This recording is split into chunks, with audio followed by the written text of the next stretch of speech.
The City Council of the City of Gun Barrel City, Texas will meet in a regular meeting at City Hall Council Chambers located at 1716 West Main Street, Gun Barrel City, Texas on Tuesday, January 24th at 6:30 p.m. Roll call from my left, please.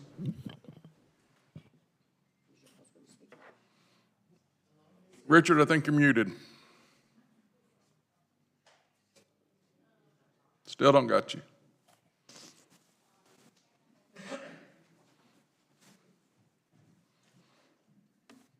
Go ahead, Rita.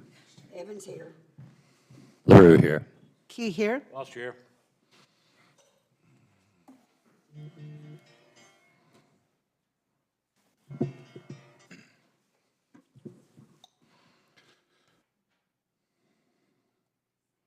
He thinks their volume's turned down.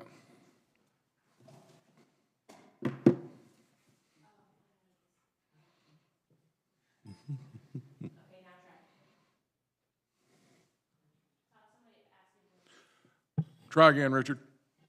Yaw's here. Got you. We do have a quorum. If you would all stand for the invocation.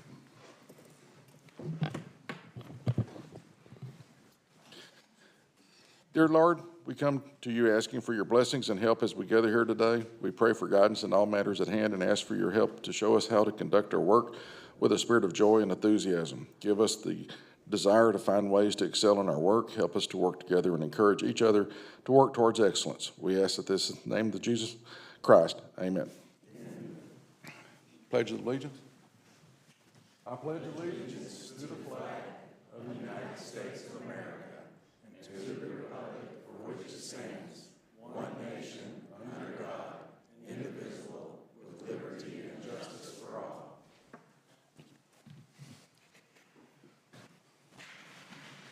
Before we get into our regular business tonight, I would like to ask Officer Juan Luna and the chief to come up front.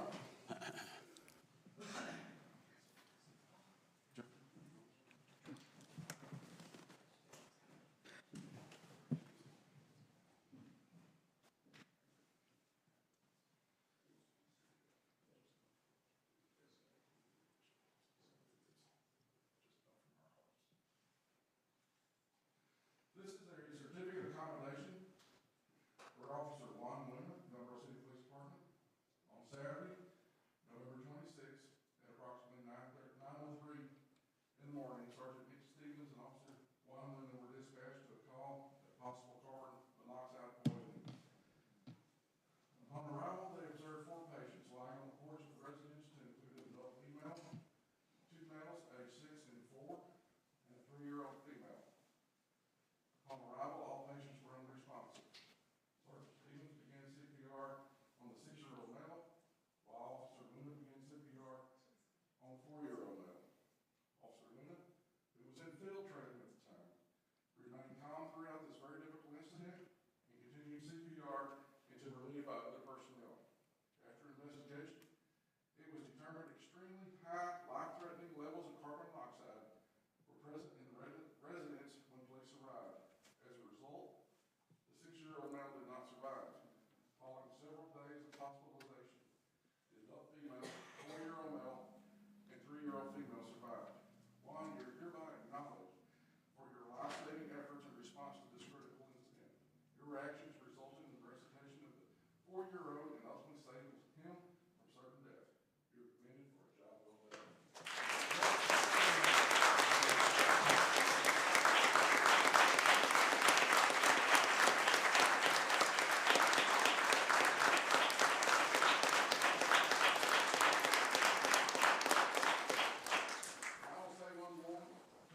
Council, at this time, I normally would do citizens' comments, but we have a item on the agenda to consult with the attorney, and we've only got about 20 minutes to get him before he goes into another session. So at this time, once I get my glasses on, we'll convene into executive session pursuant to Texas Local Government Code 551.071, consultation with attorney to discuss approval of a contract for the selection of an investigator.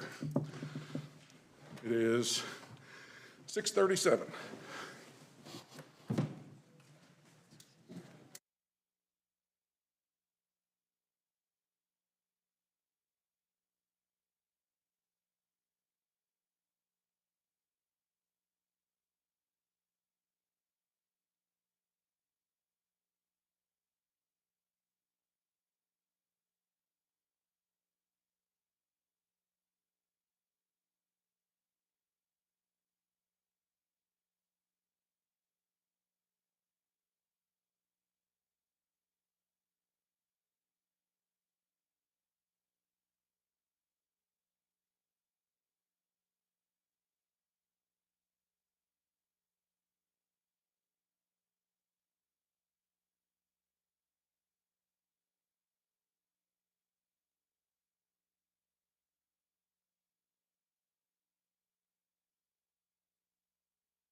You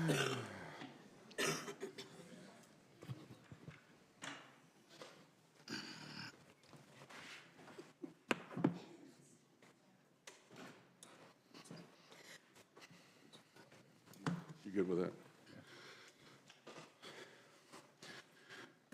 We will reconvene into open session, take any action necessary as a result of the executive session. The time is 6:50. May I have a motion, please? I'd like to make a motion that we appoint the city manager to enter into a contract with Investigator. Have a second? Second. Have a motion and a second. Vote from my left, please. Yaws, yes. Evans, yes. LaRue, yes. Yes.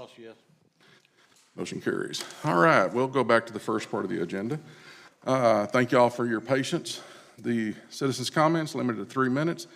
The purpose of this item is to allow citizens an opportunity to address the city council on the items that are listed on the agenda or issues that are not listed on the agenda. Any person desiring to make a public comment must first be recognized by the presiding officer and sign in at the podium with their name and address at least 10 minutes prior to the start of the meeting. Individual citizen comments are limited to 3 minutes. The presiding officer may ask the citizen to hold their comment on an agenda item until that agenda item is discussed. The city council has no obligation to respond in any manner to comments or questions from the public. Any response from a member of the city council to non-agenda comments is limited to a statement of specific factual information, a recital of existing policy, or direction to the staff for follow-up. Yeah. Ms. Ahrens, if you would please come to the microphone. Oh, okay. I'm sorry. Mr. Brunson, did you want to wait till, okay. Ms. Webster.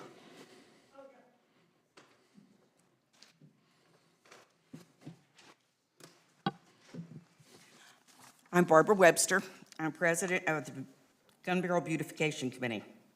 I do appreciate this opportunity to speak with you about a very major problem facing our city, and that is litter control. The Beautification Committee has been canvassing our city for some time now. And as you can see from the photos and the handouts, our neighborhoods are deteriorating and becoming trash dumps. Businesses are neglecting the trash ordinances by dumping trash to overfilled dumpsters, and neighborhoods are a nightmare. These pictures are only a small sample of the problem in our city. Businesses and neighborhoods need to take responsibility and be made aware of the city ordinances. Our committee organizes 3 cleanups a year, plus our 10 on Tuesday program, where we award a business for keeping their property free of trash and debris. At this point in time, we have 130 businesses participating in our program. As a Keep Texas Beautiful affiliate, we would like to find a way to work as a team with the city to solve these problems. We realize that the city does not have the manpower to oversee this alone. If the city will begin to strongly enforce the city ordinances regarding trash violations and businesses and neighborhoods, the Beautification Committee is more than willing to assist in any way we can. If Gun Barrel City is to entice new business or increase tourism, we better get busy making this a more attractive place. A few citizens have already sent in litter violations via internet to our city, and to date, there has been no response. The committee is asking council to please address this issue and with the staff, to address this issue with the staff, the city staff, as to what exactly is being done to abate the growing problem of trash. I ask council to please take this problem seriously and make it a high priority for 2023.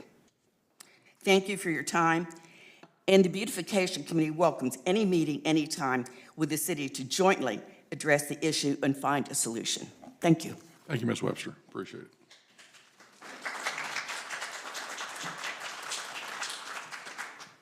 The consent agenda. All matters listed under the consent agenda are considered to be routine by the City Council and be enacted by one motion. There will not be separate discussion of these items. If discussion is desired, that item will be removed from the consent agenda and will be considered separately. Consider approving the following reports: City Manager, Code Enforcement, Court, November 2022 minutes, December 2022 minutes, EDC October 2022 financials, EDC November 2022 2 financials, EDC November minutes, EDC December minutes, fire permits and inspections, police dispatch and animal control, September financials, streets and park maintenance, and November financials. I'd like a motion on this, but I would like for it to be to hold out the November 2022 minutes and the December 2022 minutes. The automatic interpreter kind of went a little crazy with those, and they need to be redone. So, I'd like to make a motion to approve the consent agenda excluding the November and December 2022 minutes. I have a motion. May I have a second? Second. Vote from the left.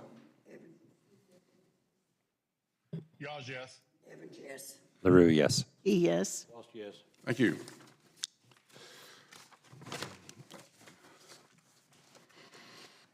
Under new business, item 2A, discuss and/or take action to award bids for street materials for 2023. Mr. City Manager, well, first, can I have a motion, please? I'd like to make a motion to discuss and/or take action to award bids for street materials for 2023. Second. I have a motion and a second.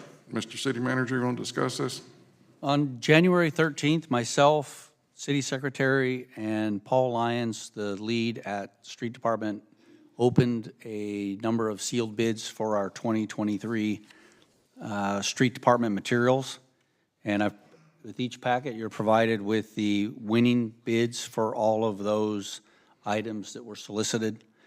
The items that are highlighted are those that we suggest the City Council approves, which is the majority of those items that we asked for. So it's an annual process.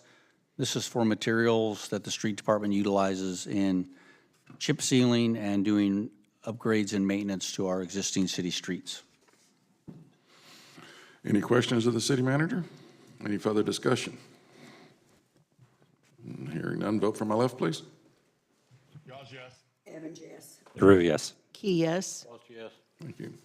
Item 2B, discuss and/or take action to award bids for 3 half-ton pickup trucks. I have a motion, please. I'll make a motion to discuss and/or take action to award bids for 3 half-ton pickup trucks. Second. Second.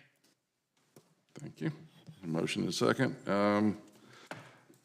These have been approved numerous times, and every time we just come up a little short. Is that right, Mr. City Manager? That is correct. We have multiple avenues in which to purchase government equipment. And we use HGAC, which is a government cooperative. We use Buy Board, and we are also a member of Tarrant County Interlocal Cooperative Buying Agreement. In none of those cooperative agreements could we purchase a truck with the $100,000 for 3 pickups that was allocated by City Council. We chose to go a different route to see if maybe our luck would change, and that was to accept bids from the general public or from other dealerships. We were not successful there either. Unfortunately, in the automotive industry, the trucks are not any more expensive. It's just that the government incentives are non-existent. We purchased a pickup truck, a 2020 Dodge pickup, 2 years ago that had $12,000 in government assistance, government subsidies. That same pickup today, it's $1,500. So it's about $10,000 more for our cost for the same pickup. The truck is the same price, it's just the dealerships or the manufacturers are not providing government assistance at this point because they cannot even make enough vehicles for the general population. So with that, we went out, got 2 competitive bids. One was for a Ford F-150, the other was for a Dodge 1500 pickup. The bid that we received, the low bid, was for Dodge products at $106,596, which is $6,596 more than City Council had allocated. We have the money in our budget to not do a budget adjustment. We can adjust internally in line items to pay for it.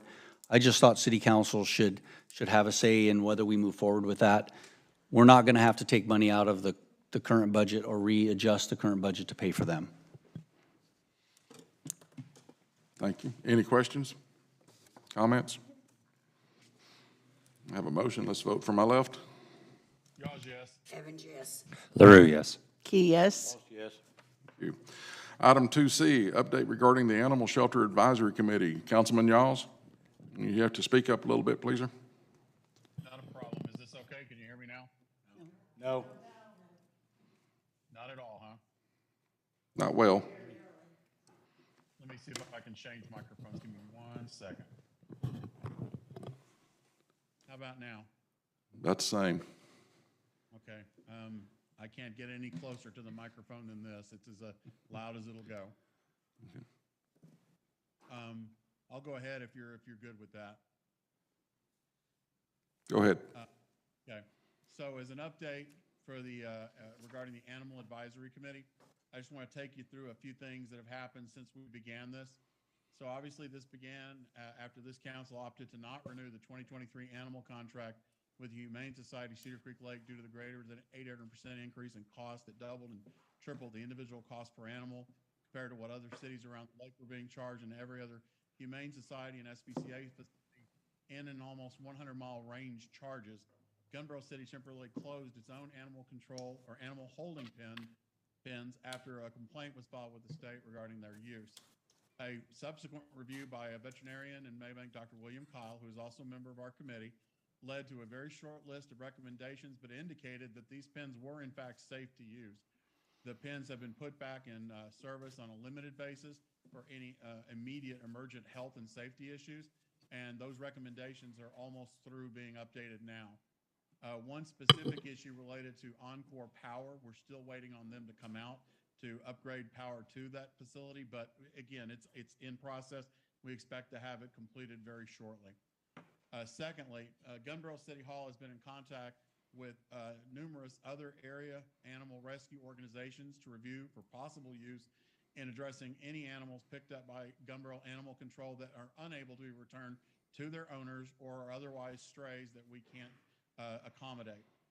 Simultaneous to this, we formed the aforementioned community-based committee to assist Gunbarrel City in moving forward with what direction we may take with addressing the ongoing opportunities in dealing with these animal-related matters. Some of the discussions that we've made already, but no decisions, obviously, those are going to be brought to council. We reviewed building layouts for possible recommendation to council to evaluate purchasing for use and increasing the size and the scope of the animal holding pens that Gunbarrel City currently has. Discuss the merits and potential expense of requiring animal registration and or identification chips for animals throughout the city. It's also been discussed that as the Gunbarrel City General Fund is sustained through sales tax and not through a city property tax, as 98% of all other Texas cities are, the committee's view is it is primarily the responsibility of pet owners to maintain their own individual responsibility for their dogs as it relates to keeping them indoors or within a fenced-in yard or on a leash when they're outdoors with their owners in the outside of the two previously mentioned environments. But taking responsibility for spay and neutering as well as not having any more than the 4 maximum dogs in a family in a home as currently required by Gunbarrel City Ordinance. Last, we discussed the possibility of recommending to council that fines related to abandoning animals, people that abandon animals, mistreatment and abuse of animals be increased substantially so as to place the burden of increased animal control expenses on the backs of those who are ultimately responsible and not to the majority of Gunbarrel City residents who are now and always have exercised personal responsibility with their pets. We will be meeting again in the near future to follow up on these points, and at that time, we do intend formal recommendations to the council for their decision as far as to adopt and move forward with or not. Thank you, Mr. Yaws. Thank you. Apologize for the low audio there. Recap just a little bit for him. We are still waiting on power from Encore. We had to upgrade the power for the pens that we have now. They're due anytime. We have reached out to other organizations to assist as far as humane societies go, and that's moving along pretty well, actually. Excuse me? Thank you. And then we're also looking at increasing fines for the mistreatment of animals and trying to do some things that will tie a little heavier fines on the abuse that I hate the most, which is the dumping of animals. So those and some other things, it'll be in the minutes of the meeting and will be available. So from there. All right, item 2D, discuss and/or take action to adopt ordinance number 2023-001, calling a general election for May 6, 2023 to elect the following positions: Council Place 1E, Council Place 3 West, and Council Place 5 at large to 2-year terms each. May I have a motion? Well, let me read the header, I'm sorry. Ordinance number 2023-002, an ordinance of the City Council for the City of Gunbarrel City, Texas, amending various sections of Chapter 152 and 156 of the Gunbarrel City Code of Ordinances, providing a severability clause, providing a repealer clause, providing a penalty clause, and providing an effective date. Now, may I have a motion, please? I'll make a motion to discuss and/or take action to adopt ordinance number 2023-001, calling a general election for May 6, 2023, to elect the following positions: Council Place 1 East, Council Place 3 West, and Council Place 5 at large to 2-year terms each. I have a motion, second, discussion. Vote for my left, please. Gauge, yes. Evans, yes. LaRue, yes. Key, yes. Thank you. Council, I'd like for us to table item 2E. The city manager approached me today and found something in there that he would like to clarify and bring it back to council next month. So can I have a motion to table 2E, please? I'll make a motion to table 2E. Second. Motion and a second. Any discussion? Vote for my left. Gauge, yes. Evans, yes. LaRue, yes. Key, yes. Thank you. Item 2F, discuss and/or take action to spend up to $5,000 from the Hotel Motel Fund for the 2023 Gun Barrel Quilters Guild Annual Quilt Show. May I have a motion, please? I make a motion to take action to spend up to $5,000 from the Hotel Motel Fund for the 2023 Gun Barrel Quilters Guild Annual Quilt Show. Motion and second. Any discussion? Would you like to tell us a little bit about it? Go right ahead. I'm Kim Johnson. I am the committee chairperson for our annual quilt show.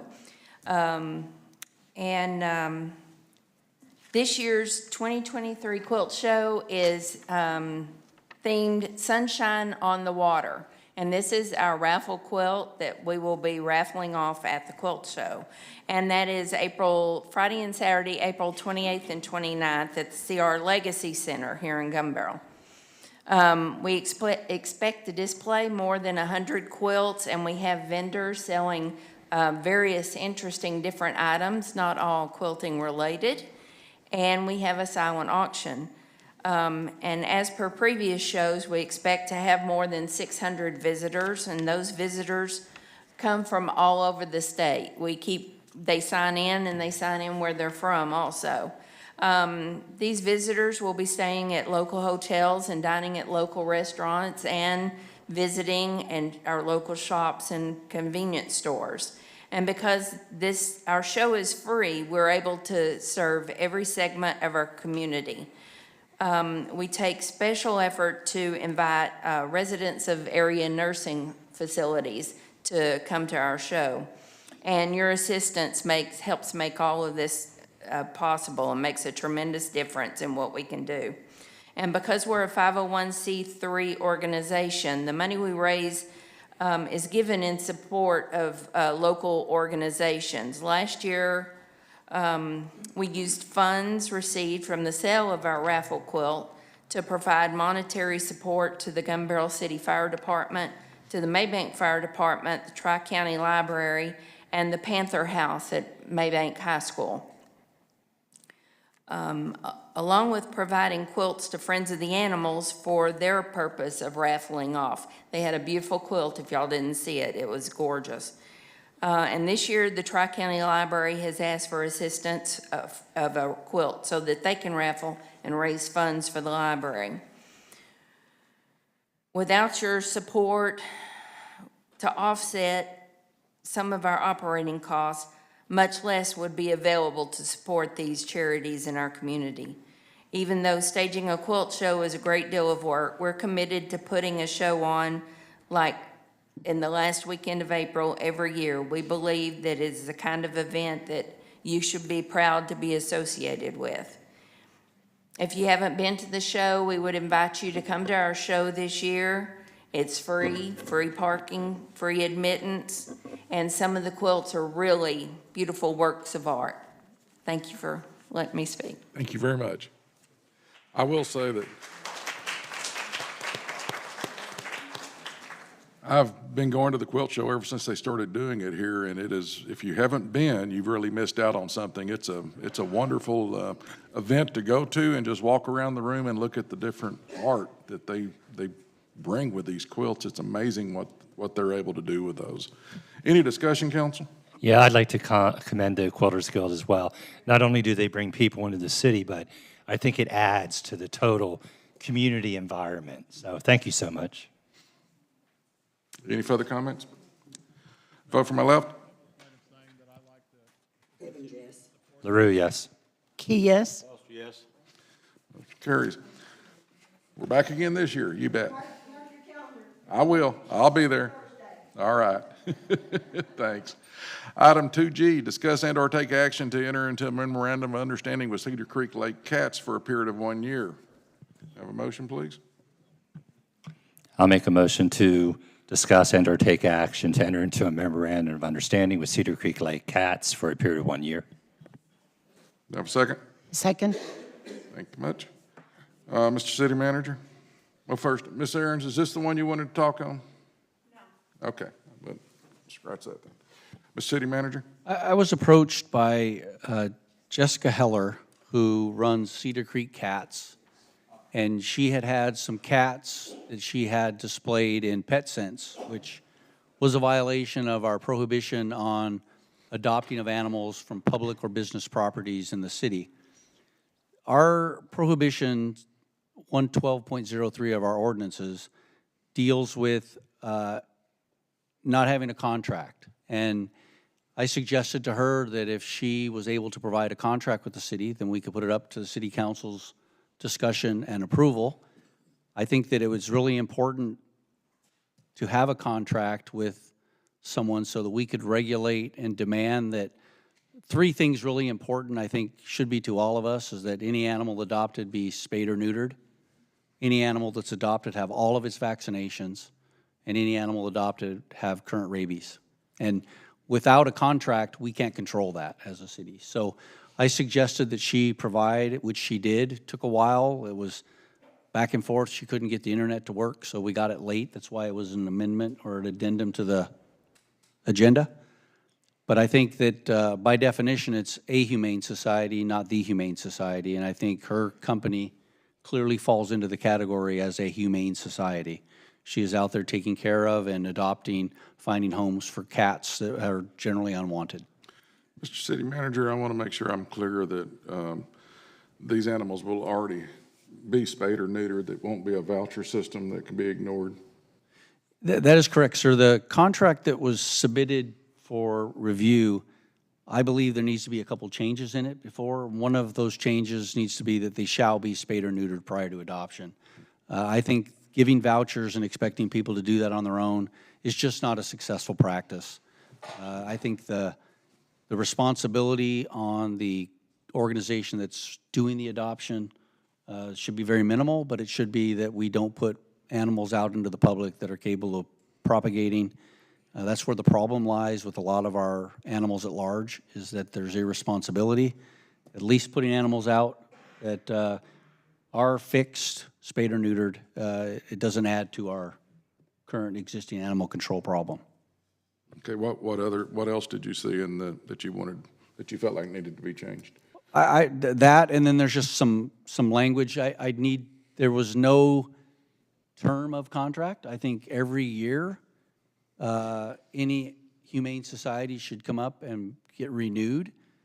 Just for the example, what if we have complaints? What if we have animals that are adopted that don't meet the criteria? Okay. We should have some control over ongoing practices. So that wasn't added in the contract as well, and I think city council would have to decide what that term should be moving forward. So, Mr. City Manager, Chapter 112, Section 112.03, as it stands now, allows organizations to approach the city to enter into a contract and conduct a animal adoption event. That is correct. Humane societies, Humane societies. yes, Okay. which we talked about the definition of humane society in our workshop. Workshop. Yeah, which is anyone who basically takes care of animals. Okay. Any further discussion? I have a question. Why is this an MOU rather than a contract? Well, I think it should be a contract. I think it's written as a memorandum of understanding, but I think it should be a contractual agreement between the city and that humane society that requests to contract with the city. Mr. Foster, I'm going to ask for amended motion to allow the city manager to get with the city attorney and write a contract and present it back to the folks. I think that would be the best. I think it should be tabled for now until we get it back. I don't, excuse me? I amended it to make it a contract, not an MOU, and I also amended it to take out vouchers, and I amended it to have a term at the bottom. It's just a thing where you can write in a term. Well, I received your email earlier, but there's no attachment, so it was just an email. So I didn't get it, but I did get the email. Okay, I mean, I consider, yeah, I mean, I have it, it's done. I've amended all of them. Okay, Mr. Lurie, you want to amend your motion? I'll amend my motion to strike memorandum of understanding and replace it with contract. Is this going to come back to us, the contract? You want to add that to the motion to bring it back to council? Yeah. That's what I'm hearing, so. Or if you don't, that's fine, that's up to you. I'll amend the motion to have the contract brought back to council for review. Okay. And still have the second. So, excuse me, ma'am. Vote for my left, please. Y'all's yes. Evans, yes. LaRue, yes. Key, yes. Lost, yes. Thank you. Item 2H, discuss and/or take action to consider amending Chapter 112, Section 112.03, Prohibition, Section B, the sale and/or giving of live animals other than adoption events held by a humane society contracted to the city for said purposes, to strike a humane society contracted to the city for said purposes and replace with 501c3 organizations. May I have a motion? I move to discuss or take action to consider amending Chapter 112, Section 112.03, the sale and or giving of live animals other than adoption events held by Humane Society contracted to the city for said purpose, to strike a Humane Society contract to the city for said employee and replace it with 501c3 organizations. Is there a second? Second. Okay. Motion and a second. Discussion. I don't think that's a good idea. The way this reads, that means that the quilting ladies could have an adoption event. No. Yes. Yeah, it does. There's 2 million 501c3s in the country, and there's 80,000 501c3s in Texas. It's, 501c3 is those folks. It is Mr. numerous different organizations are 501c3s.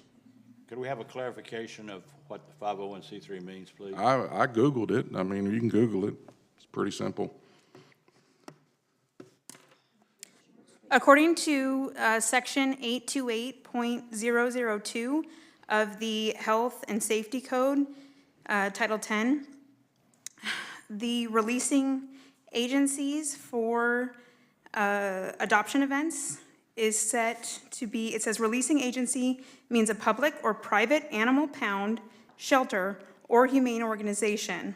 This term does not include an individual who occasionally renders humane assistance or shelter in the individual's home to a dog or cat. So there are stricter laws set forward by the state that automatically apply because the state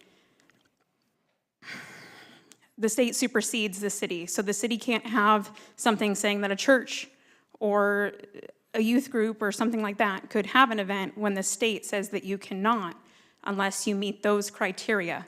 The state also has requirements for rabies vaccinations and sterilization, and the enforcement for those, at least for the sterilization, they have to be sterilized within 30 days, and the police are the ones who need to enforce that.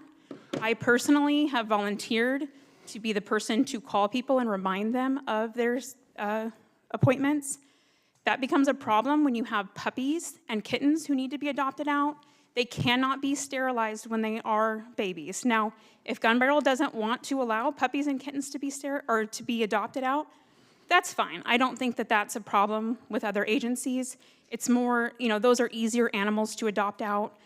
We really, as animal advocates in Gun Barrel City, we really do need the city stepping up and enforcing the no parking lot sales or giving away of animals, because those are the situations that perpetuate the problem. Now, I did send a recommendation to several city council members for a book that has evidence-based research on what can reduce animal populations over time. And there's two things that we as citizens need from you, our city council. One of those is spay and neuter laws that require that all animals be spayed or neutered in our city unless they meet certain requirements, because there's always exceptions. Some veterinarians would recommend against it based on, particular needs. And if anyone is breeding dogs, they can get a special permit to do so. Okay, I'm done.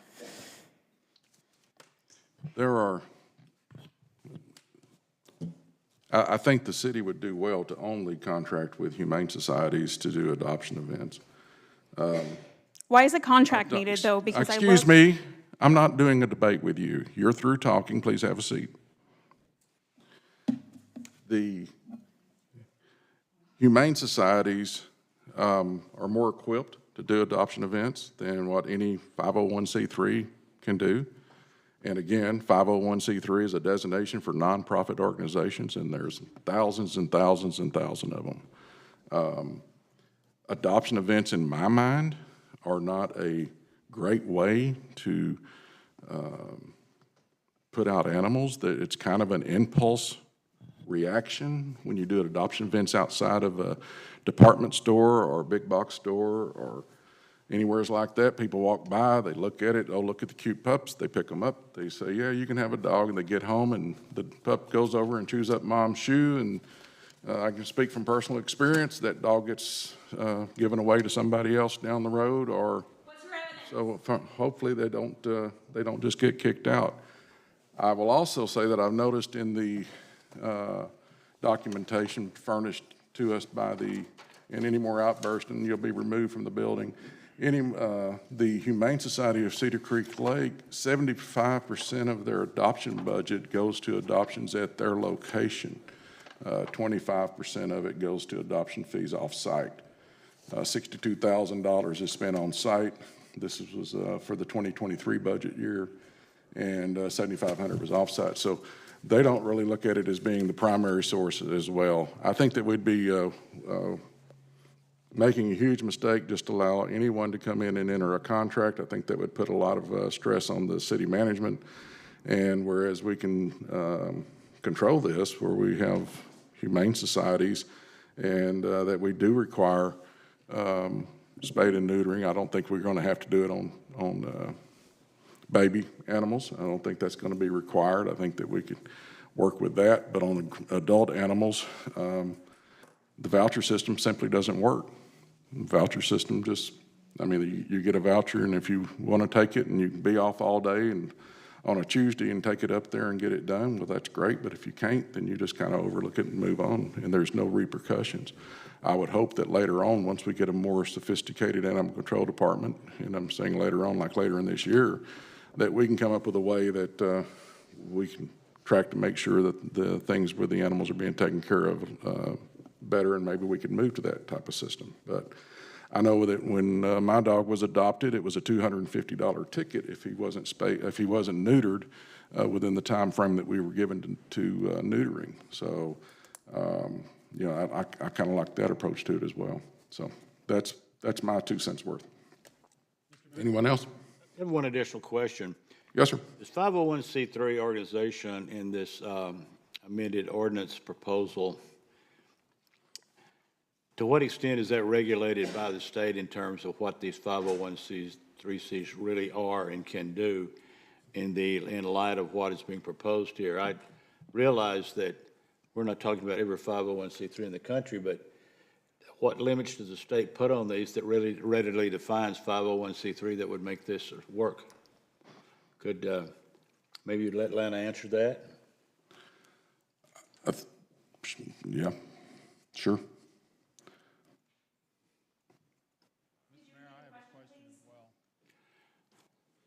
Well, it says replace with 501c3 organizations. Are there state requirements, state limitations on what 501c3 definition is in terms of this ordinance proposal that we're talking about? Yes, the state doesn't require that the agencies be 501c3s. They just hold a higher standard, and they have to report higher levels within the state and federal government. So the limitations for the state, when you're talking about adoption events, their minimal standards are releasing agencies when talking about adoptions, and that means public or private animal pound, shelter, or humane organization. This term does not include an individual who occasionally renders humane assistance or shelter in the individual's home to a dog or cat. So the 501c3 requirement goes above and beyond the state's minimum standards. And it was just because, you know, they have to have a board, they report to someone. It's not just something that, you know, you and your friend can say you're a nonprofit and file a $25 paperwork with the comptroller. Becoming a nonprofit is very simple to do. It is a 2-page document, and it requires $25. To become a 501c3, you're investing hundreds of dollars, you have a board, you have to file different taxes, that sort of thing. So there's a much higher standard. The quilters who were here, they have met that standard, as well as Cedar Creek Cats. So it would include them as well. And when I looked at other cities, there's no city that requires a contract. I think a permit would be a more appropriate thing. And I've done research on cities that have controlled their animal population, so much so that we ship our animals from here in Texas to their communities. We send them to Michigan, we send them to Denver, Colorado, we send them even to Dallas, Texas, because they have those strict rules about spay and neuter, and they have those registration requirements that keep track of who has what animals. I believe having the pets spayed and neutered is very important. We have a problem now where the population gets out of control. We see them running on the streets. So I think spay and neuter is a way to address the root problem. I also agree that the pets have to be spayed and neutered, in addition to vaccinated and the rabies shots, as city manager has pointed out. The Humane Society of Cedar Creek Lake has run a voucher program in the past, and that has had limited success. Correct. For those vouchers. So I believe a contract is required so that we're able to enforce those standards. Otherwise, if the quilters have a adoption event, I don't believe they have the means to do that if we just allow them to come in and do that. But So couldn't we do that through a permit instead of through an ordinance? Because that's how other cities do it. When I looked at what other cities We're were doing it through a contract is what we're doing, not through an ordinance, because we really need to reduce the number of events in this city. There are 60% of the animals that go into the Humane Society of Cedar Creek Lake come from another county. They're not Henderson County animals, but yet Henderson County people, when they take animals to that shelter, are returned back saying they don't have room. That was, you know, That's unacceptable in my mind. They're coming in from larger counties. They come in from Kaufman County, they come in from Van Zant County, and they come in from Navarro County. And consequently, there's, we have a large animal control problem. We have a lot of animals that are running loose. I get calls and complaints constantly because we have dogs out running around. And I think this is one way that we can resolve this. What we're trying to do is to reduce the number of animals that are coming into the city, and then we want to move the animals that we pick up into a larger county where they have a much better chance of being adopted out. We want to move them into a county with, 1 million people rather than a couple, maybe 100,000. We've got, I think it's around 80,000 people in this county, and we've saturated the market. We keep bringing in thousands of dogs from, the average from Kaufman is around 850 dogs that we've taken in the last several years. We only have about 2,200 homes in this city. So how many animals are we going to be able to adopt out in this city? That's the question. And I think the better control that we have over adoption events, and all I'm really seeing here is that we want to change it from Humane Society, and I don't understand what the opposition to that term is, and to make it a 501c3, which is, Ms. Webster, are y'all a 501c3? Yeah, the Beautification Committee is, the Quilter Guilds is. There's, like I said, there's 2 million 501c3s in the country.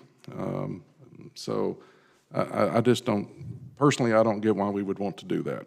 I have no opposition to leaving the Humane Society part.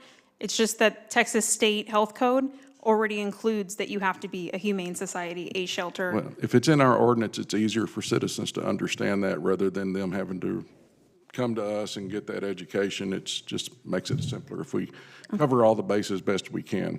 The contract part is the part that's not an alliance, and what concerns me is a lot of the citizens who are already volunteering for animals, they volunteer in one of 3 places in this county, and that is the Athens Animal Shelter, the Humane Society in Cedar Creek Lake, and Friends of the Animals.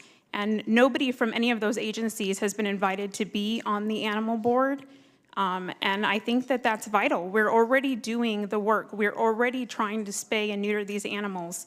I was just told there's a lady from Friends of the Animals that said they spayed over 60 animals this week. So, well, that's a different issue. Being on this board and what we're talking about here are 2 different issues. That's not on the agenda.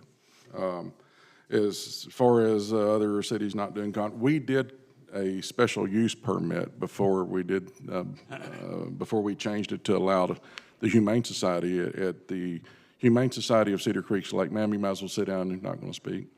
The Humane Society in Cedar Creek Lake, they came to me and asked, can we do away with the special use permit? And I said, sure, we can do that. So the wording that's in our ordinance at this time, that's why it's in there, is that's what they asked for. So is there a reason we can't go back to a special use permit? I mean, I pull permits to sell Girl Scout cookies. Well, that's the same thing we're doing as a contract. And we're gonna create a boilerplate contract. I mean, I don't have a contract with you for my girls to set up and sell cookies. I come and obtain a permit. Your cookies aren't gonna run around and bite people either.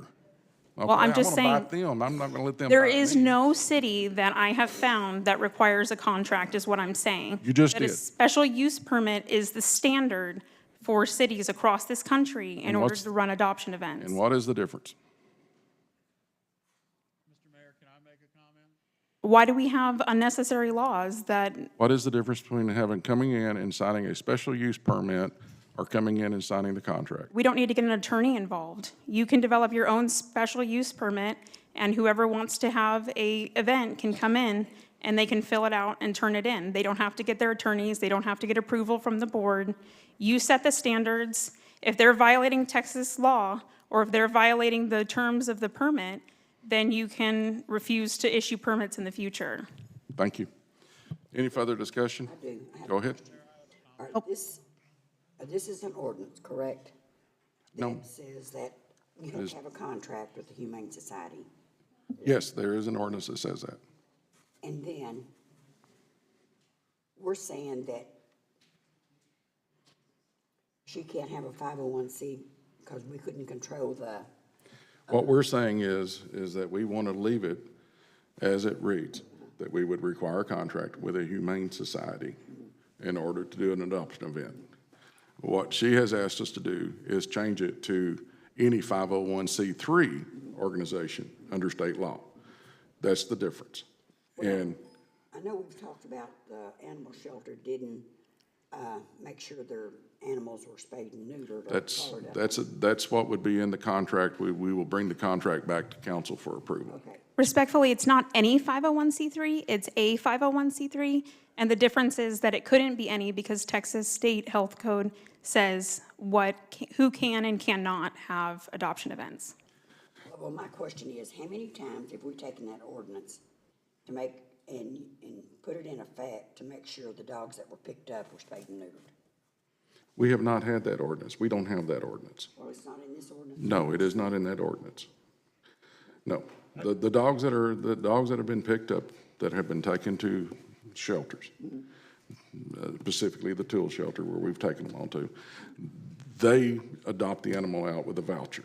And then it's up to the individual that has the voucher to take it to the Friends of the Animals to have the dog actually altered.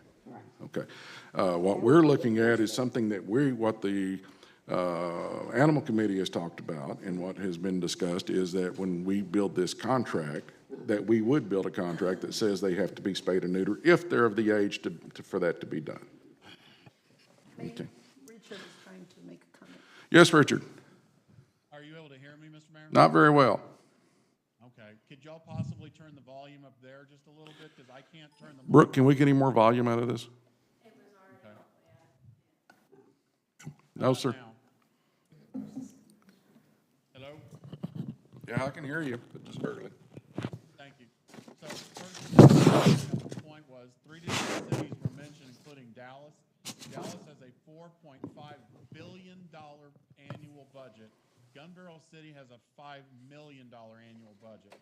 Gun Barrel City, based on the number of animals that have been intaked at the Humane Society over the last 4 years when we did have a contract with them, would have exceeded the 4 dogs per household within Gun Barrel City that our current ordinances require. I am completely supportive of any opportunity to allow for the humane treatment and adoption of animals.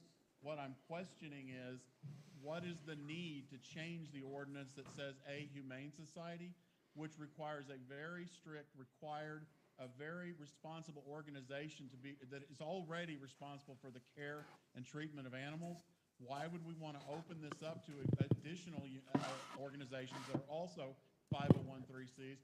I personally love the quilting organization coming into our town, and I love to go to their events, but I don't really want to see them start handling dog adoptions. The same thing with our beautification committee. They do a wonderful job, 100% supportive of them, but I don't want them to start handling animal adoptions in the city. I believe right now we're at a fundamental crossroad where the issue we have at hand is we have so many animals running the streets now that we are literally choking with how to humanely treat them. But we have another group within the city that wants to put a speed lane in to get additional animals in. I don't understand what is the need. I certainly can appreciate that we want to do and we must do what is humane. I do not understand how bringing more animals into our city is humane given the population is so out of control now. It seems we are completely fighting the same battle from 2 sides. Both sides are explaining that they want to do what's right for animals, but one side wants to bring in so many that we literally don't have the services or the revenue to be able to properly address.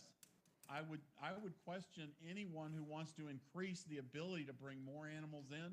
Also bring forward any way that they see that this can be paid for by the people who they subscribe to support this change.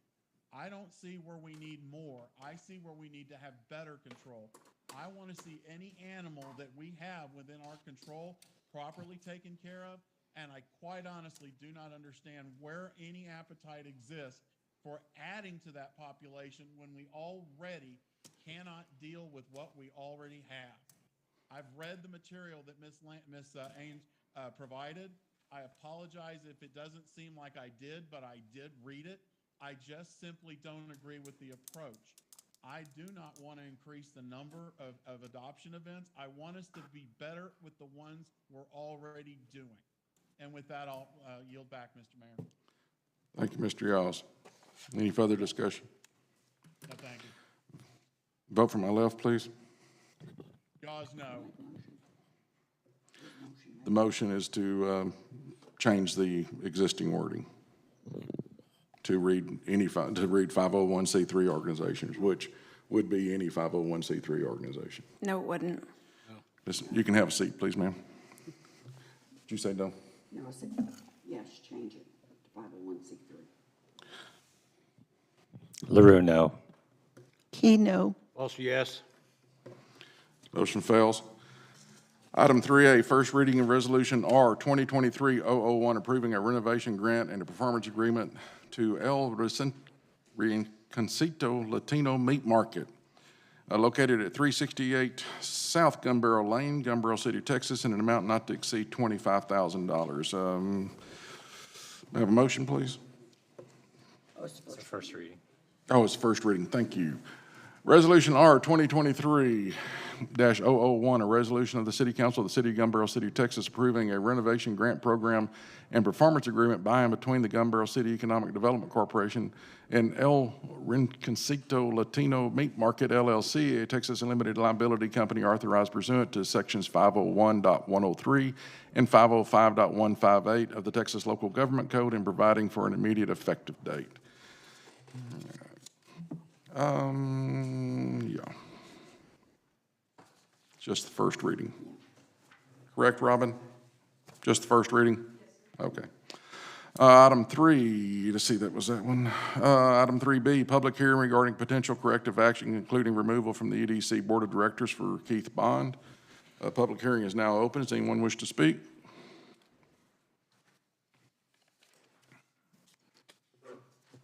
Three minutes, sir. Okay. Mr. Mayor, do we want to, This is just a public hearing. I've got this written down so I can keep it under the time limit. Yes, sir. My name is Jay Burson. I live at 105 Gale Drive here in Gun Barrel for about the last 3 years. I love this community and feel that Gun Barrel has a lot of potential. We need more new and independent thinkers that have Gun Barrel's best interest at heart, not people interested in legacies and self-interest. I will go do everything that I can, wait, excuse me, let me slow down. I will do everything I can do to get more people involved in voting in this community by May's election. If you are a representative of our community, remember to vote your conscience, not the majority. Elections have consequences. I have made it my goal to return some civility and get us out of the bullying and intimidation to this body and the boards in Gun Barrel. This is my goal, God willing. I am interested, I am a registered as a Republican. That means nothing. I am a kingdom independent. My decisions and my vote are based on what my Creator puts on my heart. I apologize to anyone I have offended, but it needs to be said. With this being said, I don't agree with everything the board member does. However, I do feel independent thought and opposition to the majority does not warrant removal from an appointed position on a board. This is not how democracy is designed to work. Thanks for your time and attention from a concerned citizen. Thank you. Thank you, sir. Anyone else wish to speak? Please, sir.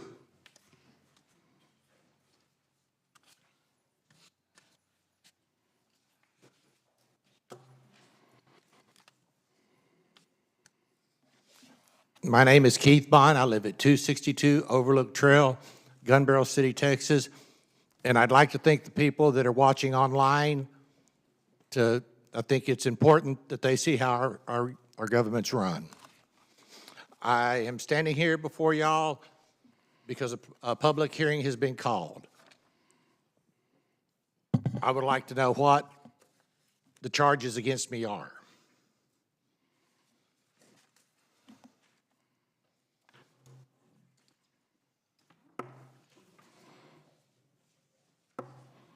I really don't know.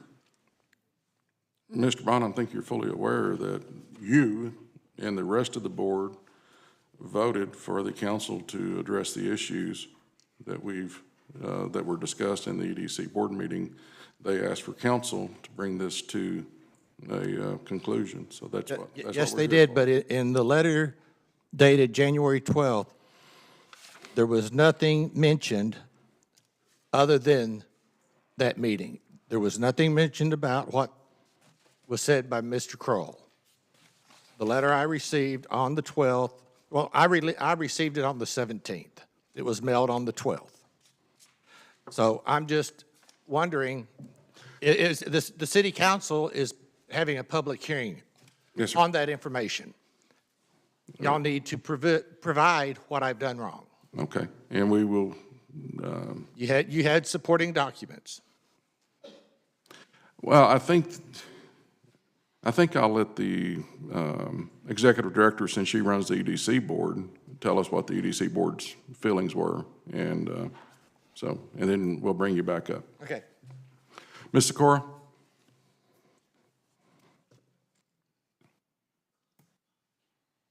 Go ahead and have a seat, Mr. Bond. Thank you, Mayor, council members. The purpose of the EDC is to promote Gun Barrel City as a great place to live, work, and play. Our mission is business retention and expansion, meaningful employment opportunities, generation of new sales tax revenue, and community betterment. Social media contributes to the overall atmosphere of a city, and for this reason, our board is tasked with maintaining positivity in this arena.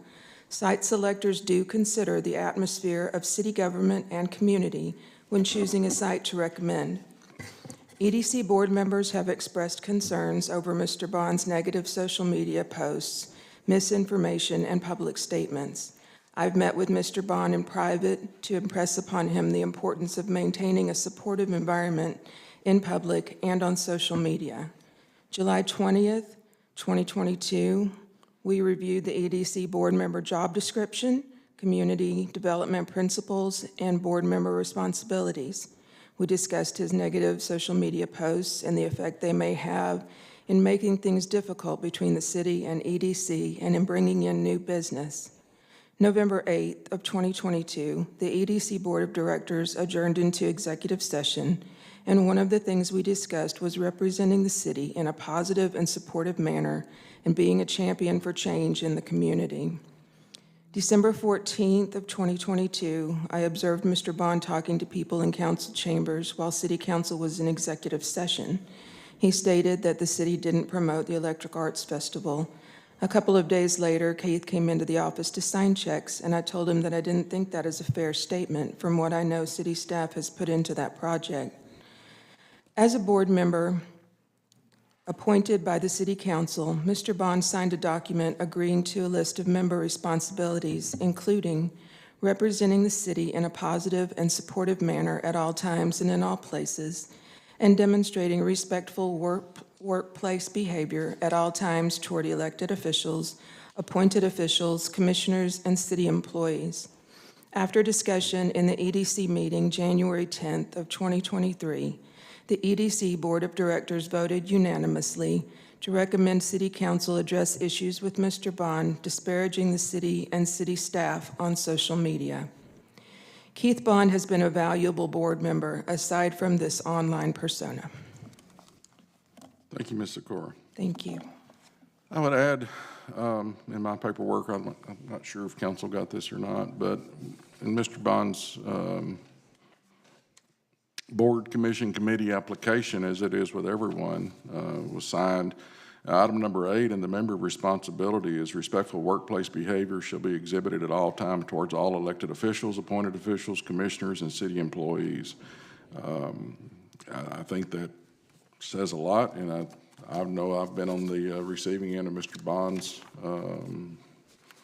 online presence. I know the animal control officer has, city manager has. As far as that goes, Mr. Yalls, Mr. LaRue, and Ms. Key have. So therein lies your answer, Mr. Bond, if you'd like to address any of that. First off, I would like to address Robin's comment about the two ladies that I was talking to. We were over there. They were here because they thought it was for the animal shelter. I explained to them, no, that y'all were in executive session discussing the EDC, or the EAF. And they said, well, what's the EAF? I said, well, it was an electric arts festival. It was a big city community project. The part that Ms. Sikora didn't mention was, I told the ladies, in my opinion, I didn't feel that the city had promoted it as much and as thoroughly as they had other events. You came up to me after the last council meeting and told me that there were 2 less panels. Did you not? 2 less commercials. 2 less commercials. Okay, 2 is less. Yes? Okay, so I did not disparage. Ms. Sikora and I met. Unfortunately, Ms. Key came into our conversation, which goes against the city charter. How's that? Because a single member is not to be interviewed without, it's to be done by the city council, not an individual council member. Okay, so that was done. Ms. Sikora and I had a conversation. I recommended to Ms. Sikora that I initial, and that she has everybody else come in initial after 7/20/2022. And the statement you brought up, as one of our board members says, that's in my rearview mirror. Going forward from that day, I have not said anything disparaging about the city. I have promoted the city. You go to my Facebook page. I supported the EAF. I've supported everything. I'm one of your top fans. I'm one of the city's top fans. The supporting documents that y'all provided in no way, shape, or form show me disparaging the city. If you can pull one from your supporting documents as a reference, I would love to hear it. Well, I don't have the document in front of me, but I can pull one real quick. Would you like to see my, would you want to borrow my copy? No, I will pull one real quick. When you post that the mayor has 3 council members in his pocket. Sir, that is prior to the July 20th, 2022 date. No, sir. Yes, it is, because I signed an initial that I would no longer do that. And That's then you, in the past. and then you came back just recently and said that Mr. Yalls, Mr. LaRue, and Ms. Key vote with the mayor, and I don't even vote. I did not say, I said they were Yes, the you ones who did. voted against the animal shelter moving forward. You said that they always vote the way the mayor wants. I did not. Ms. Key, go ahead. I would like to answer why I was in that meeting. First of all, that meeting was scheduled for 9:30. I showed up at 9:15. You showed up at 9 o'clock and began speaking with Robin. I was there as a witness for both of you because it was a contentious meeting, and I was there as a witness. Robin and I did not have a contentious meeting. Did we, Robin? Yeah, was our conversation contentious? Yes. I thought we had quite a pleasant, just, this is what my thoughts are, this is what your thoughts are. Okay, well, it was tense because neither one of us were comfortable being there. Mr. Bond? Right, that was the purpose of having a witness. Well, and Mr. Bond, if I could, I don't think your in-person behavior has ever been offensive to anyone. It's your online behavior that is the problem. You know, I can't control what you put out online. That's First Amendment rights. You can say what you want to. and you the same. But you cannot do it when you're on the board. Well- The part of what you do when you're on this board is to support the city, support the staff. And I do support that. these, and obviously your board members, your fellow board members do not think that that is what you do, or they would not have recommended you to the council. I personally don't think it's what you do. I do think that you are a valuable member of the board. I just think you need to rethink your social media presence. Well, and I have, since the 20th, I have toned down. I have supported. I was against the animals control, yes. I voiced my opinion. I can go through, and I've got things to where. But when you voice the your thing is, opinion, David, Mr. Bond, you say. there's other people in this room that I can pull things off of social media. You are one of them, just recently about telling a citizen that they deserve a lump of coal. Yes, sir, I did. Now, is that disparaging to that citizen? No, it was a humor. Oh, yes. But Mr. Bond, there's a big difference. I'm an elected official, you're an appointed board member. Okay. Okay, I'm not under the same constraints you are, number one. Number two,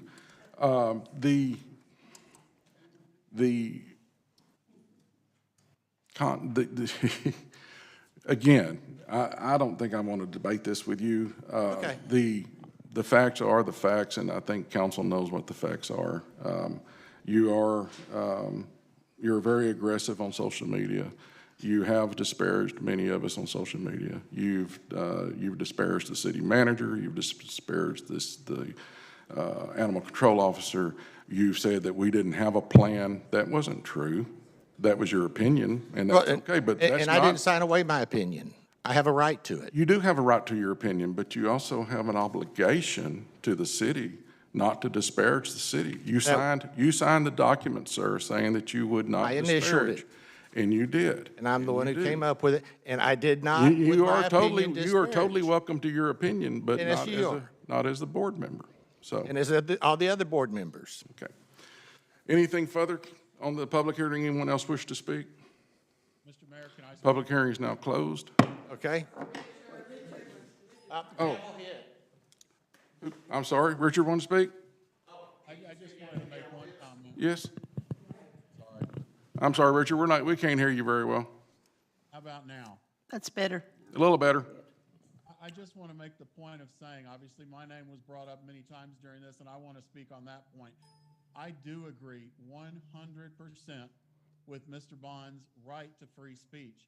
What I do not agree to, that as an appointed board member, he has given his commitment to the city and to the community that he has an obligation to do the things that Robin very clearly alliterated and has continued to clearly alliterate as the council did, and as I even did when I discussed this with him when he was asking to be appointed to this board. The problem, as I see it, is that he's agreed to do this as an appointed board member, but he has not maintained his commitment and included repeatedly doing the same thing over and over and over, including at that same meeting where not one, not two, but every single other board member spoke about these exact same issues, up to and including talking about another committee member's personal health, private health information in a public meeting without ever having been given the right to do that by that individual. I don't understand. I think the problem is that Mr. Bond just does not understand what is honestly expected of him in this position. And again, I want to start where I began.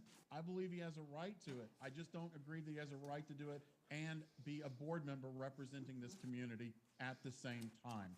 And given that he's continued to do this for months and months at a time, I believe he's made his decision that he wants to be a private citizen and not represent the city, given that he does not seem to be able to stop himself from continued infractions in this matter.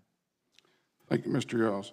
Could I make I'm going to be brief, but Go I'd right like ahead. to make one more comment Go right about ahead. Ms. Sikora and mine's.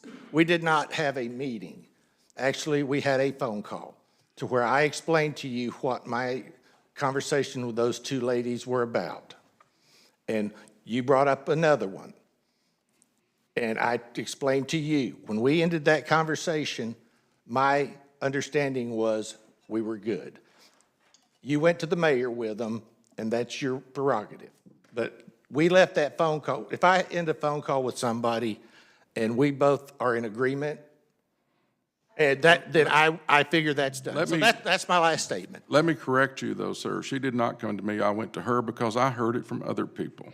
I don't know who you heard it from, but that's. Well, I did, but thank you. Item 3C, discuss and/or take action regarding corrective action, including removal from the EDC Board of Directors for Mr. Keith Bond. Council, I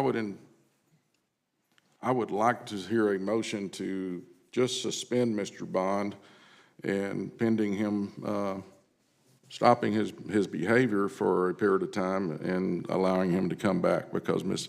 Sikora has spoken in his favor as being a good board member in person, but the board has brought this to us, and I think that we need to do something. I just don't know that removal is the right thing to do, so. If I could have a motion, May I comment? if I could have a motion, please. Glenn wants to comment. I want a motion first. We always get a motion first. Mr. Yaws is trying to provide one. Yes, Mr. Yawls.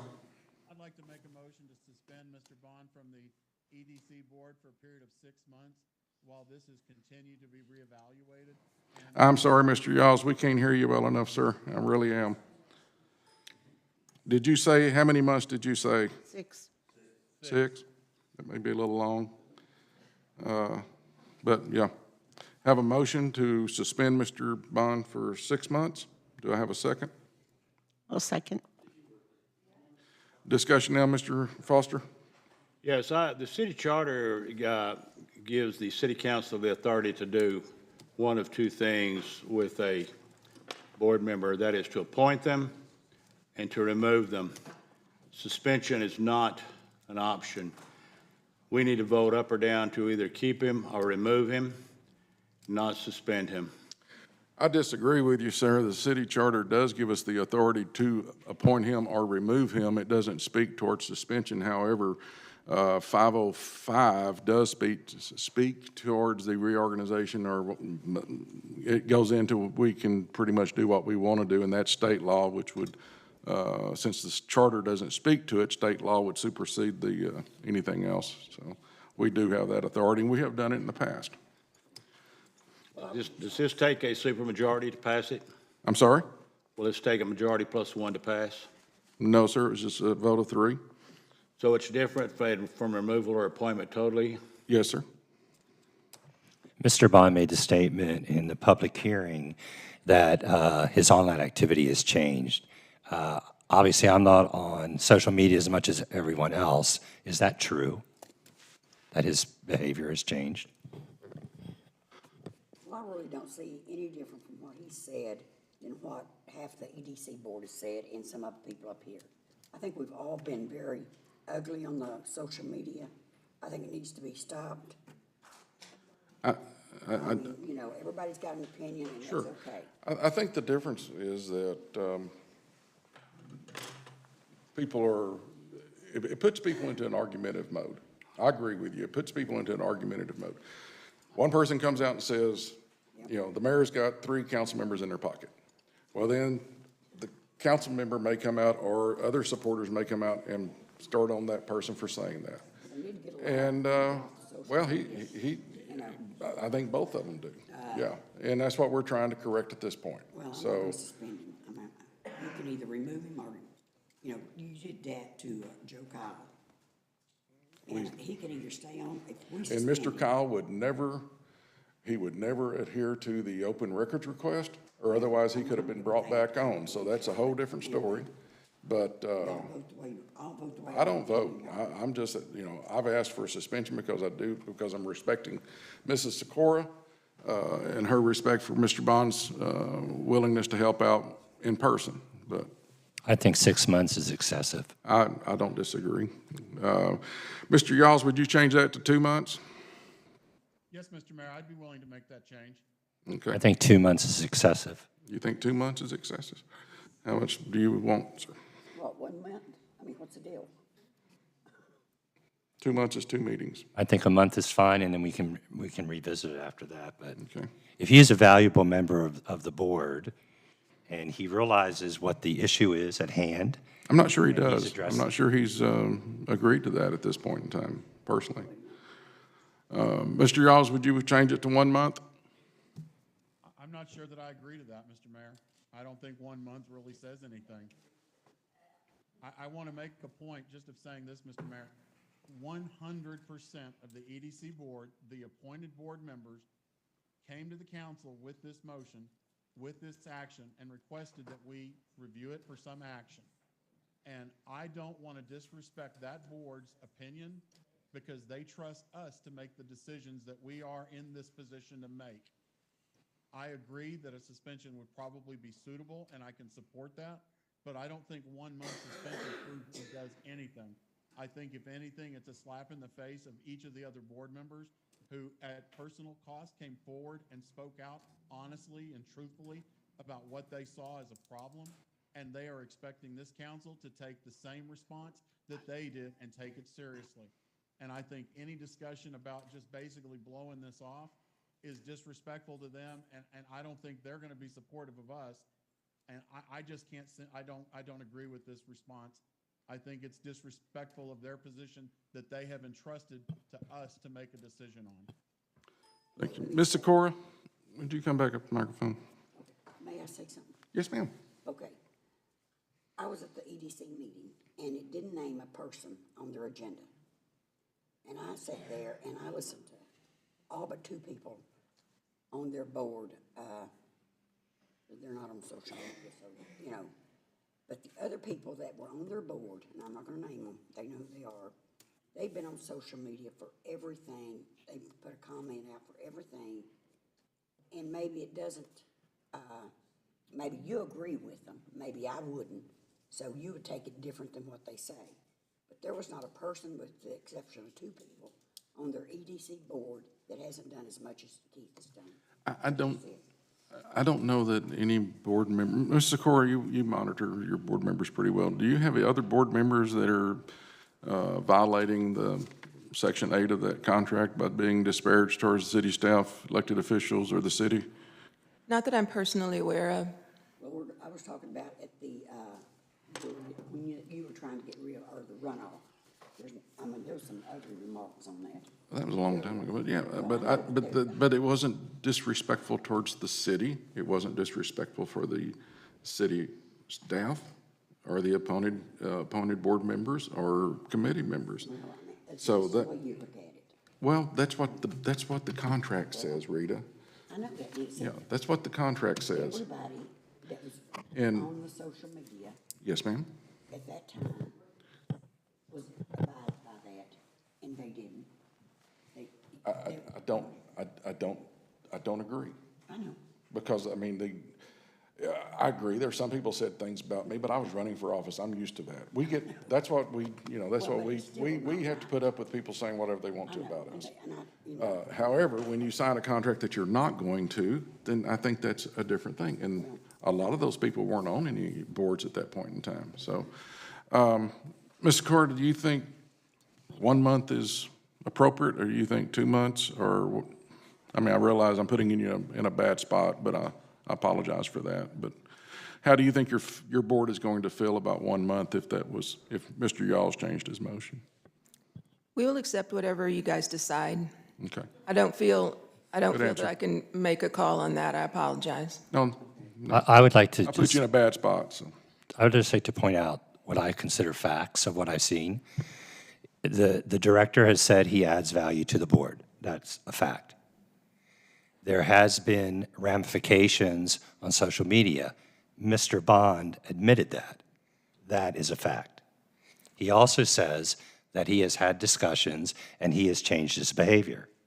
To me, that is another fact, and that's what I'm going to base my vote on. I think that fact is in dispute. The public hearing is closed, but thank you.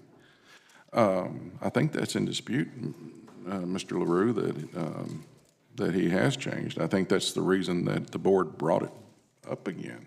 Otherwise, they wouldn't have brought it back to us, I don't believe. Like I said, I don't get on social media a whole lot. My wife does most of my social media. Thank you. May I make a motion? Yes, ma'am. Well, we have a motion on the floor that we need to address. Comment? Yes, sir?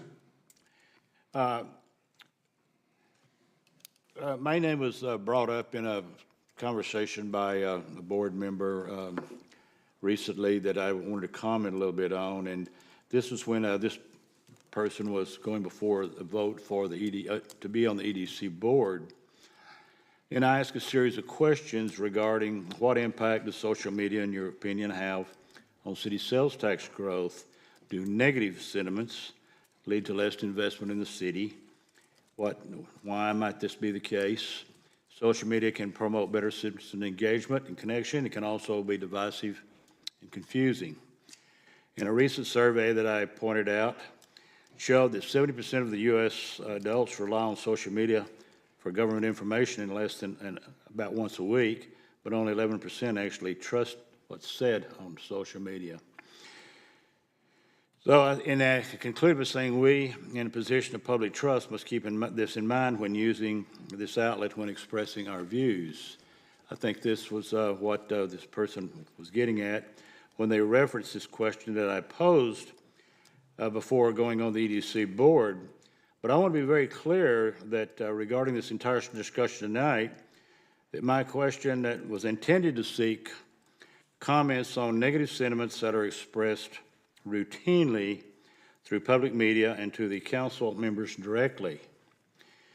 I believe that everyone has a right to their opinion, but questions when an opinion is targeted toward an individual that might be interpreted as bullying.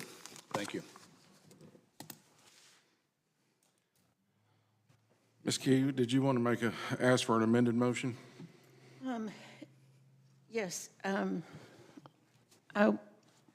we amend the motion to be a formal reprimand?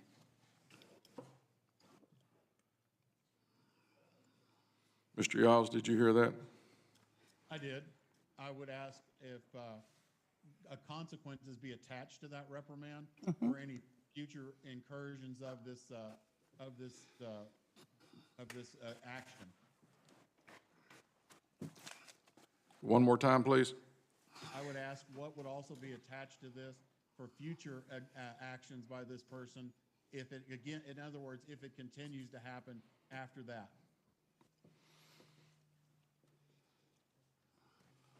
I think the answer to that question, it would be council's discretion. Well, I think council's discretion is where we're at today. I think if we're going to issue a formal reprimand, it should be connected with some future action that if it continues to happen, that another action more significant be taken at that point. I think to just keep passing the buck and kicking the can down the road would be the wrong thing to do. I think we expect to hold ourselves to a certain standard, and today we're being asked to do that. This board member has continually done this. I know there was a discussion that they had changed the behavior. They not only didn't change the behavior, they did it again at the exact time in the board meeting where this was being discussed. It happened again. I personally think that if we are going to issue some type of a reprimand, it should be connected with some commitment on our part to future action that it will not be able to happen after that. It's our desire not to slow this down. It's our desire for it to stop. And I believe if we do anything less than that, we're simply shirking our responsibility. Don't disagree. Can I question and have the motion restated, please? I'm sorry. I would ask what the further actions might be. What's the motion? What's the What motion? is the motion? A 2-month suspension from the board pending any further incidents of this type.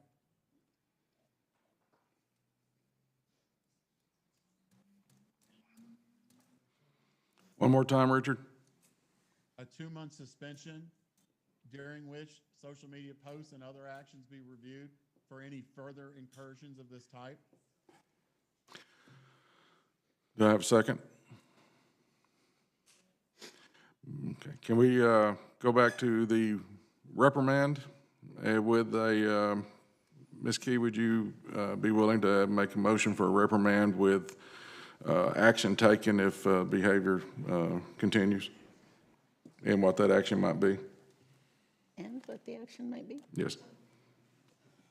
Council could decide that. Okay. I make a motion that we issue a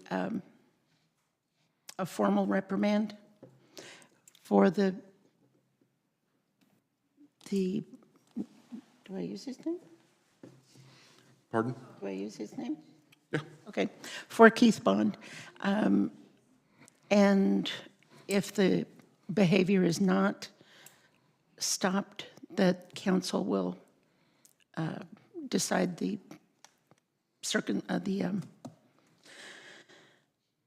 consequences at that point. No second? I think Richard will have to rescind his motion first. I'm sorry? Don't we have a motion on the floor second? Didn't get his, Didn't have a second. Oh, it I'll did. ask for a motion. Yes, sir. I thought Cindy seconded it. No. No, Cindy made the motion. I was asking for a second. All right, my mistake. Do I have a second For Cindy's motion? to the change motion for formal reprimand and return to council if the behavior doesn't change? I'll second. Have a second? Any further discussion? Well, I just think if it's for him, it should be everybody, even up here too. Well, he's the one on the agenda. If you want to put everybody else on the agenda, you're a council person, you can do that, so. Any further discussion? Vote for my left, please. Welch, yes. No, Evans, no. LaRue, yes. Key, yes. Wiltshire, no. It passes. Item 4A, interviews, discuss and/or take action to interview candidates for Board of Adjustments, consider making appointments. We have one opening, and we have two folks that have applied. Mr. Scott Coleman, are you here tonight? Yes, sir. If you'd like to come introduce yourself.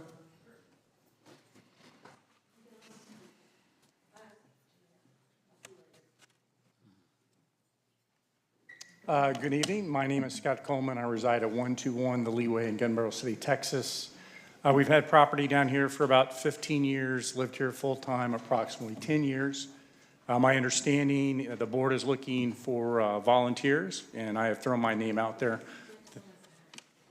I think you all asked about qualifications. I must admit I am no expert on city government, but I do have an undergraduate engineering degree, an MBA in business, spent the last 30 years of my career finding win-win solutions for both customers, distributors, been a part of building manufacturing plants to OSHA regulations, kind of you name it, across the business spectrum. I currently am semi-retired. I have 3 businesses, 2 of which are local, and 1 is out of Frisco, Texas. Do you have any questions, or is there anything I could answer for you? Council. Mr. Coleman, I do have a question for you.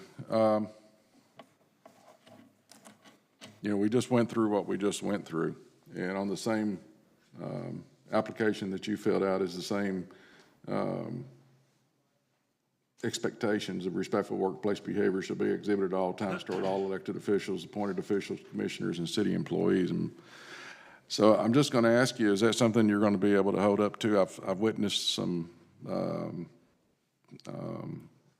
body-worn police camera footage that didn't seem to be favorable. So just want to see what you had to say about that item, and if that's going to be a problem for you or not. Well, I can say that I'm on boards now of where you have to be very respectful, and if you don't, if you are disrespectful for your company, you no longer have that job. But in regards to your specific comment, I'll go back to what Ms. Weller sent out in regards to the police forces. I think is a good example. If you go back to, I think it was a P&Z meeting back in November, you respectfully, I believe, said that I made disparaging remarks about the police force of Gun Barrel City. I want to make that very aware. In fact, you all can go back and watch the video in its total. And my direct comments about the city police were, and I'm quoting, go back and you can watch it, it's public record, we have a great police department in Gun Barrel City. Another direct quote, they do an excellent job in our city. What I think she's taking as criticism is stating facts of where I brought out a number of times that we do not have, the police do not have the tools to enforce the noise ordinance. I brought that up 4 months ago to the city manager. I've been trying to get together with he and the chief of police. In fact, I believe in the last city council meeting, that was brought up, and it was brought to everyone's attention that the Gun Barrel City had that equipment in the past. And I think, in fact, Mayor, you said that, yeah, well, maybe that's in disrepair. I think that's a good example. If you're going to ask if I'm not going to point out where we're not giving the police officers the equipment to do their job, I will continue to point those things out. Am I going to continue to disparage the police force? I would say I've never disparaged the police force in public. So I don't know if that answers your comment, but. It does. Thank you. Council have any questions, Mr. Coleman? Thank you, sir. Thank you. Appreciate it. Lana Aaron's? You said we only have one spot. Yes, we only have one spot. We have two applicants. Linda Tracy is an alternate. She'll move into the other empty spot. Ms. Aaron's, if you'd introduce yourself and My name is Lana Aarons. I have lived in this community for over 12 years now. I served on the Board of Adjustments in the last term, which expired, I believe, in November. And I had an enjoyable experience. I was able to serve one time, and I think it worked out well. I think we met the city's needs, and I think we met the needs of the individual who needed an adjustment. thank you. And I'll ask you the same question I asked Mr. Coleman. Do you have any problem with this item on the application? What item are you talking about? I have the application pulled up. Item number 8, under member responsibilities. This respectful workplace behavior should be exhibited at all times towards all elected officials, appointed officials, commissioners, and city employees. No. Okay. Council have any questions? Clarification, are we voting just on one slot open? Is that the case? That is correct, yeah. No alternate? The alternates will be moving up, and we didn't put on the agenda for an alternate, so that's something we may have to come back to later. Okay. Thank you. I have one question. Yes. Earlier, when the discussion did not go in the direction that you wanted it to go, you spouted off in here. Is there a question? Well, is that respectful? I don't know. I mean, I understand having strong feelings about things. I do. But there's a level of responsibility when you're representing the city. In this case, I wasn't representing the city. I was representing the animal advocates. Okay. Any further questions of Ms. Aaron's? May I have a motion, please? I'd like to make a motion to nominate Scott Coleman to the Board of Adjustments. Second? I have a motion and a second. Any discussion? Vote for my left. Did y'all's vote? Yes. He said no. Yes. LaRue, yes. Keno. Plus, yes. Motion carries. Welcome to the board, Mr. Coleman. Item 5, unsafe structures. Item 5A, public hearing to discuss the unsafe structure located at 126 Westview Drive, Gun Barrel City, Texas. May I have a motion, please? Oh, this is just a public hearing. Anyone here to talk about this item, public hearing? Public hearing is now closed. Item 5B, discuss and/or take action to determine whether the structure located at 126 Westview Drive, Gun Barrel City, Texas is considered unsafe. Motion, please. Make motion to discuss or take action to determine whether the structure located at 126 Westview Drive, Gun Barrel City, Texas is considered unsafe. Second. Mr. City Manager? We brought this item to the city council in July of 2022, and after lengthy discussion with the property owner, city council agreed to suspend for 6 months the demolition order so that that party could do renovations to his property. Since July of 2022, there have been absolutely no improvements made to the property. There have been no permits pulled. There's been no effort by the owner of the property to amend or to correct the conditions. I believe he sent all of the city council members an email explaining why he has not been able to accomplish his promised goals. I think personally, those are just a lot of excuses. There's been no effort at all, and this is a piece of property that is continuing to blight its community.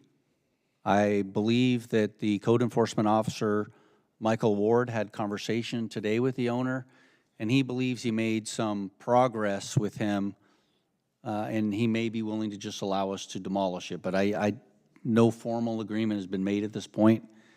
But I believe that we identified this property more than 6 months ago, and we did a lot of work and effort to identify it as a dangerous structure. We gave the property owner an opportunity to correct those issues, and absolutely no effort was made. So it's just now us bringing it forward to city council to ask for permission to continue with the process that was initiated in July of 2022. And I believe we offered him 6 months to get that done in, is that correct? That is correct. And, yeah, so it's been well more than 6 months. Mr. City Manager, in the interest of moderate tolerance, would another 2 months or 3 do any good, to give them more time or not, in your opinion? Well, he's been very clear each time he's talked to the city, his intentions, but actions speak louder than words, and he's done absolutely nothing to abate the problem. So we could give him into perpetuity hoping that he fixes it, but this is a dangerous building, and he's been made clearly aware of that, and he's made absolutely no effort on his behalf to remedy any of those issues that we brought to his attention. So my answer would be no. I think we've given him more than enough time to at least make some effort, which he has not done. Well, did you say he had spoken to, Mike Ward, the code enforcement officer. and he didn't seem upset? Well, he's under the impression that developers are after the property and that it's, I think, a little more valuable than it actually is. And I think Mr. Ward was able to convince him that it's really just a dilapidated piece of property, and it's a blight for the people that live there. There's a lot of new homes that have been built in the area, and it takes away their value. And according to Mr. Ward, he believes that he made some progress and that the owner of the property is basically conceding the fact that it just needs to be tore down.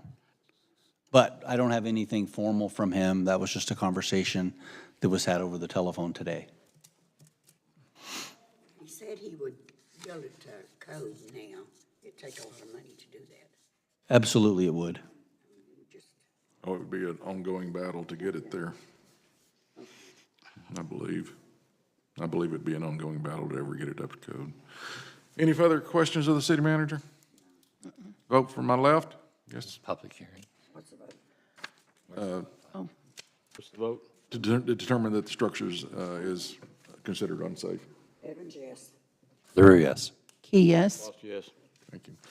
Item 5C, discuss and/or take action to adopt Order 126, Westview Drive, making findings of fact and ordering the demolition of structures located at 126 Westview Drive, Gun Barrel City, Texas. Order 126 Westview Drive, an order making findings of fact, finding certain buildings and structures within the city limits to be dilapidated, substandard, and unfit for human habitation, and a hazard to the public health, safety, and welfare of the city's residents, ordering the buildings and structures be abated and ordering the demolition thereof. May I have a motion, please, to adopt the order? I'll make a motion to adopt the order. Could you amend that to adopt Order 126 Westview Certainly. Drive? I make a motion to adopt Order 126, Westview Drive. Thank you. I have a motion, and Ms. Evans seconded. Any further discussion?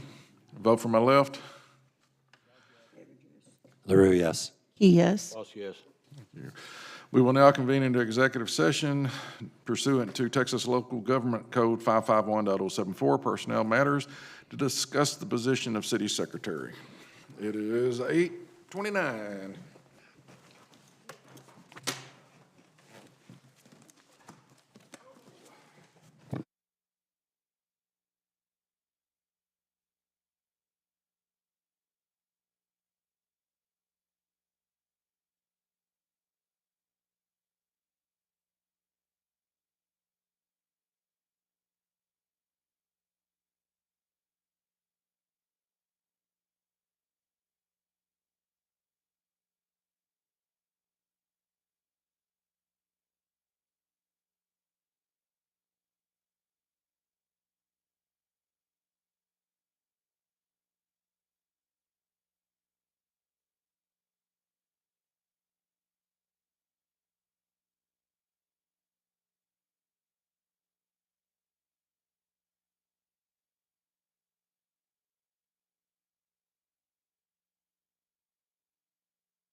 We will reconvene into open session to take any action necessary as a result of the executive session. There is no action necessary, so can I have a motion to adjourn? Motion to adjourn. We are adjourned.